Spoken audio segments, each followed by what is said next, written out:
3 months ago, I graduated college and I thought that life was going to be rainbows and butterflies. I had landed a job, I have 2 degrees, and I was like, I'm ready to take on the world.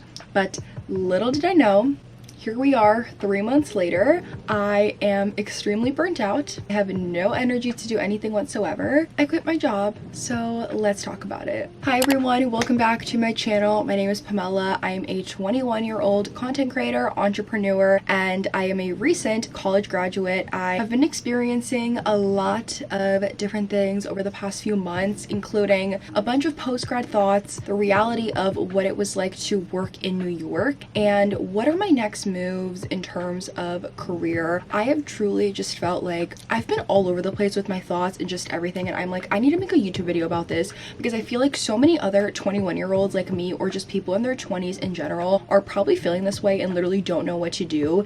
And I unfortunately have hit the point where I am at burnout. I have no energy to do anything. I am so tired, I'm so drained, and I'm kind of just like at a crossroads of I literally don't know what to do. I have my computer right in front of me, so if you guys see me reading, it's because I literally have my thoughts going like a mile a minute. But this video is going to be broken down into 3 different parts. So graduating college, how I found this job and all of my current skills, pros and cons of my job that I previously had, why I felt like it was time to leave, what I learned, my post-grad thoughts, and what are my next steps. But let's talk about my college background, what my dream job was, and how I got my job. So I attended the Fashion Institute of Technology in New York. I got an associate's and a bachelor's degree in fashion business management. I was luckily able to finish a semester early, so instead of graduating in May 2024, I finished earlier this year in January, and I was really happy because my goal was number 1 to finish college early, and number 2 to have a job lined up. If I'm being super transparent and honest, I have student loans, I want to obviously move out, and I want to be able to just start my adulthood life, and I was like, I need to get a good paying job and I want to graduate early so I can get on top of that and kind of get a head start before everybody. I've always just been that way my entire life. When I graduated early, I was obviously really excited because I was like, this is great, like I can start working. It was probably the complete opposite, and not even in a mean way, but just in a reality kind of hit me, and it was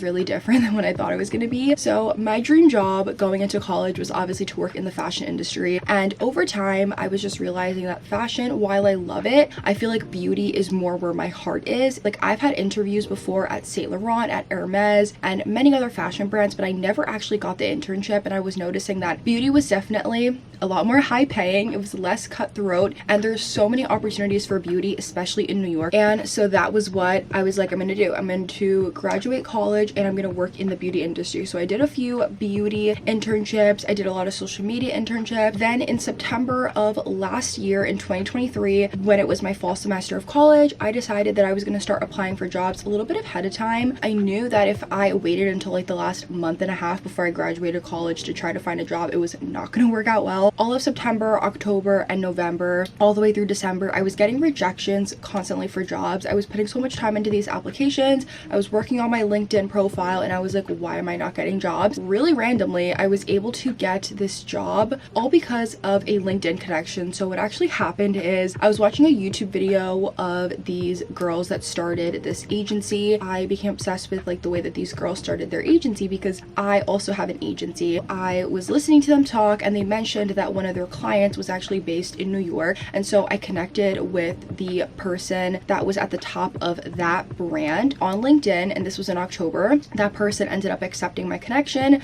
reached out to me and was like, hey, like I see you go to FIT. I also went to FIT. Are you looking for a job or an internship? You know, like, let's chat. I did a few interviews online virtually, and then the first week of January I was offered a position to do social media, and obviously I was head over heels. I was super excited because that anxiety that I originally had of not having a job just went out the door. I was like, this is great, I'm so lucky, and I finally have my job, my dream job, because I am a content creator. So I knew that social media was where I wanted my heart to be, especially for any brand that was in the beauty industry. So I feel like before you leave your job, you always have like that timeline of when things are really good and then when things start looking a little bit different for you. I finished my last semester of college in January 2024, which was 2 months ago. Right when my my winter class ended online, I immediately began working full-time, and I actually finished my last week of college while I was working at the job. So my first week of January of the new year, it was already just like, let's go, we're banging in that first week of my 9 to 5. For the first 2 months, my hours were from 9 to 6, which was very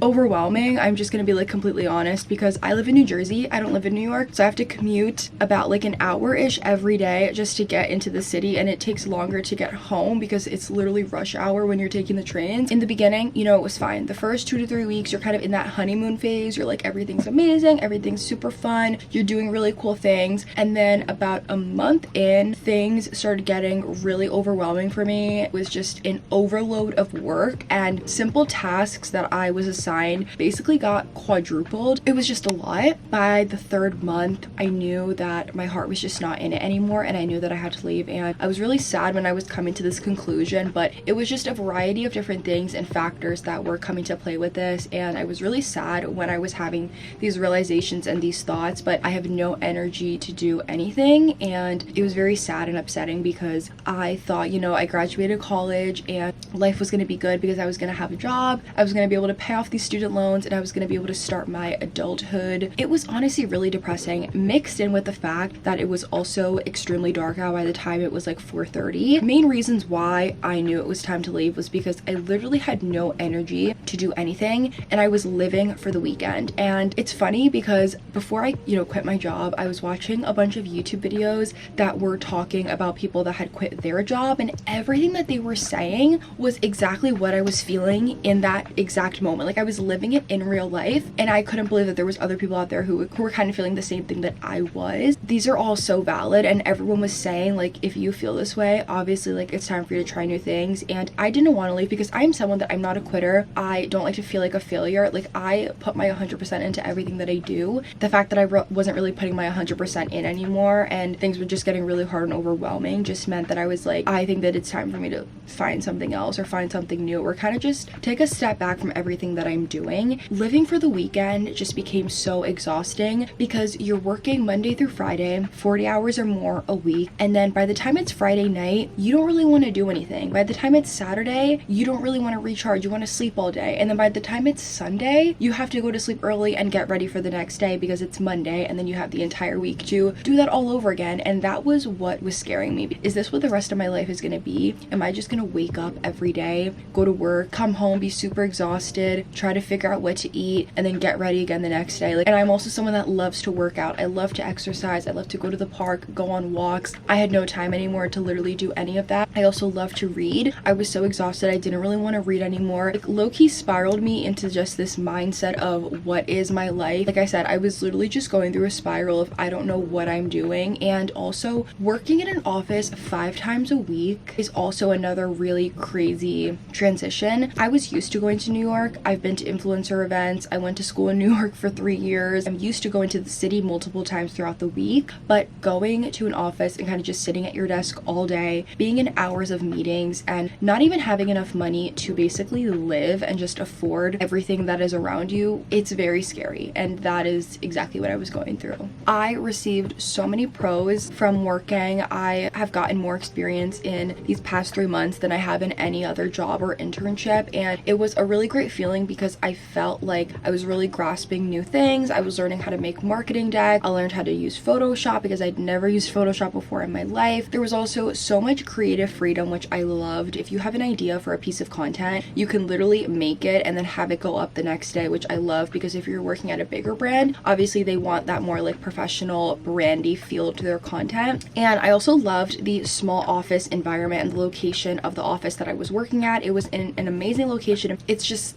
like transportation costs add up so much, which is also something that I'm going to get into. But let's talk about some of the cons that also made me drive towards this decision. First is obviously the cost of living and wages. I was not making enough to survive, and I obviously live at home with my mom and my family. As someone that has tens of thousands of dollars in student loans and isn't even making a decent amount of money an hour, it kind of sucks. The amount that I was making in an hour for a person that had graduated college with all of my experience on top of that. Like, it was just not giving. I was like, I need to do something that is going to obviously help me save up enough money as I can. While I'm living at home, I want to have a job that, number one, I'm going to be able to save a lot to help me get my foot out the door so that eventually I can move out and pay off my loans as much as I can. I just wanted to make something that was livable, and I am also someone that I love to save my money, and I want to keep contributing into my Roth IRA, into my high yield savings accounts. I want to invest my money, and I want to just be able to have enough that's also in my emergency, like, rainy day savings. And I'm really big on that and money and finances. So adding up all the transportation costs and subtracting it from what I make, it was just not enough for me to be able to do little fun things on my own, plus contribute a bunch into my savings and loans. Like, it was literally just not going to work. I was spending close to $200 a month on transportation, plus around almost $300 a month on just eating out, which is insane. I also was just having no work-life balance. Like, I was neglecting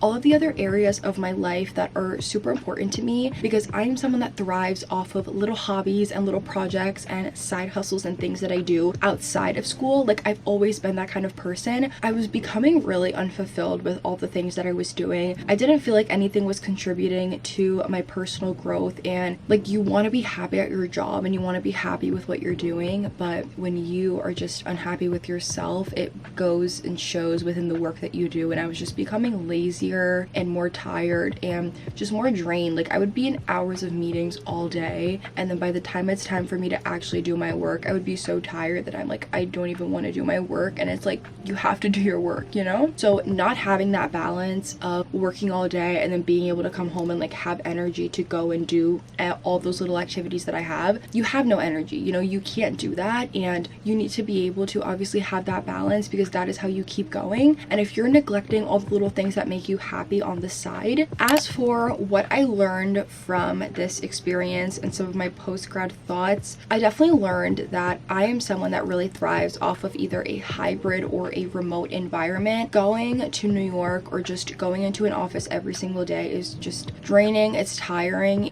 As for some post-grad thoughts, I definitely want to bring myself back down from that mindset of I'm a failure because my first 9 to 5 didn't work. Like, that is not at all what this experience was supposed to be. Like, I learned so much, I met amazing people, I got connected and did such amazing things. Like I said, I'm really proud of myself because I did push through and I did get out of my comfort zone for a lot of things that I'd never done before. Now is the time to honestly try things. Life is way too short for you to not want to try to do things that are new for yourself. I'm only 21, I'm still learning and figuring out my life, and I just want to stop comparing myself to people on social media or people on LinkedIn, and just know that everyone is on their own path, everyone is on their own journey. It is okay if I don't have the amazing 9 to 5 job, if I'm not living in that skyrise apartment with the floor to ceiling windows, if I don't have a debt-free life. Like, it's okay if I don't have any of that, because I'm still young, I'm still learning, and I'm still figuring it out. So as for my next steps, I'm definitely going to keep applying for jobs, because obviously I want to try something new and see if that is where my heart is, and I want to keep working on myself and my mental health. In the meantime, while I'm applying for jobs, I also just want to learn to take a chance on myself, because as I said before, I have an agency and I have so many amazing buckets under it that I'm very proud of myself for, that I've built up over the last few years. And if I can go hard and go all in that and see where it takes me, I would be so happy, because at the end of the day, my dream job is to honestly be an entrepreneur and have my agency, Valdez Agency, be a success, have it make a change in the creator industry. That is truly my goal and my dream for one day to happen. Right now is kind of just that time period where I'm learning things, I'm figuring it out, I'm experiencing new opportunities, I'm saying yes, and then figuring it out later. The point is to keep learning, keep growing, and being a better person than I was yesterday. To end off today's video, I just want to give you guys a quick reminder that you should never feel like your energy is being drained, or you should never feel super tired and overwhelmed when you are supposed to be doing something that you love. We're gonna have those moments, obviously, where like jobs and things are not what we thought it was gonna be, but at the same time, it's never too late to start over, and every day is a new day. I really was going back and forth between all of these thoughts while it was happening, and it was probably the scariest hardest and depressing part of my life. Like, these last 3 months have just been really hard. Things are going to fall in place when they're going to, and there's no reason to worry. There's no reason to be upset or scared or anxious or trying to rush a process that is going to happen in its own timing. So I just want to say, if you made it to the end of this video, thank you so much for watching. If you guys relate in the comments, please let me know, because I feel like it would be really nice to just talk to other people about the reality of hitting burnout. Thank you so much for watching, and I'll see you guys in my next video. Bye.